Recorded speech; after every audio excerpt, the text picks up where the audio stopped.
All right. Good morning, everybody. My name is Andrew Dillard, and I'm going to walk you guys through the dashboards that I have put together around the Olympic Games. So I got this data from Kaggle.com. We're going to kind of take the data at face value and assume it is accurate and correct.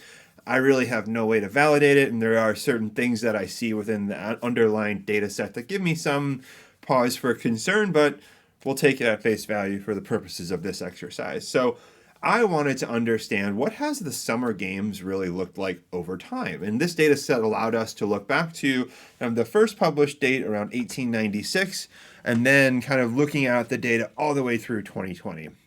And in order to understand how the Olympic Games has really evolved over time, I've kind of divided this initial dashboard into four different views, wanting to understand what does the age of the participants and the average age of the participants look like over time? What do we see from a male-female split? Do we see that increasing over time or decreasing over time?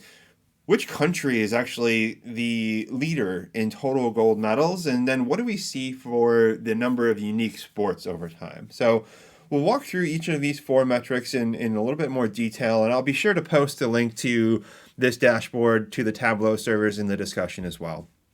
So starting with the average Olympic age, we kind of see the average age in the first data point of 1896 at right around 23 and a half years old. That number actually increases all the way until 1932, where it hits an all-time high of an average of 33 and a half years old per participant. My theory here, and this is totally unsubstantiated and would definitely need additional validation, is you're seeing a lot of the impact from World War I carry over into the average age of the participants in 1932.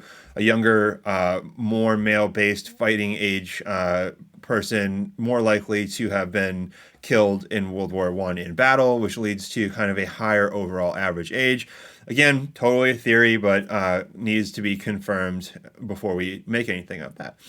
That number actually kind of falls, and you actually begin to see the average age falling over time into an all-time low at 1980, where we see about a little over 23 and a half years old. And then from there, the age has steadily increased all the way through 2020, where the average age is right around 26.7.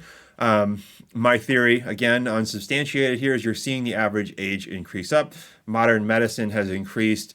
Performance training has increased over time, especially in the 2000s, where participants are able to participate longer and older in the summer games as well. So again, both of those for the age is theory, definitely need to be validated out.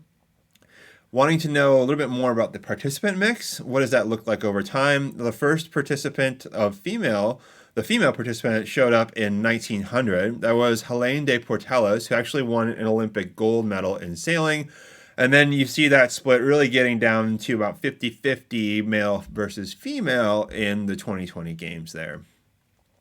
Which country is the leader in gold medals? And, we see the United States here with the overwhelming favorite, or I guess leader in total gold medal counts across all Summer Olympics, with about 2,400 individual gold medals. The Soviet Union really kind of coming in second. This is where I get a little questionable with the data in here. Like, the Soviet Union has its own, pre kind of the wall collapse there. Now Russia also has its own. I recognize, the Soviet Union was not just Russia. So should you treat these the same? Should you keep them separate? We've left them separate for the purposes of this analysis here. Then understanding what the number of sports over time, what does that look like? So in 1896, there are actually only 43 distinct sporting events, and that number has grown over time. And you have kind of the gaps in the data here right around World War I. You have a bigger gap from World War II. You see kind of a status quo around 150 different events, and that number has continued to grow since 1960, all the way up until to 306 distinct events in 2020 Olympics. So this was my initial dashboard. There was a lot more data points that we could get into around individual contributions and medals. There's a lot more data here to dissect. At a high level, this is where we wanted to start. Thank you for listening and watching, and looking forward to hearing your feedback. All right, thanks.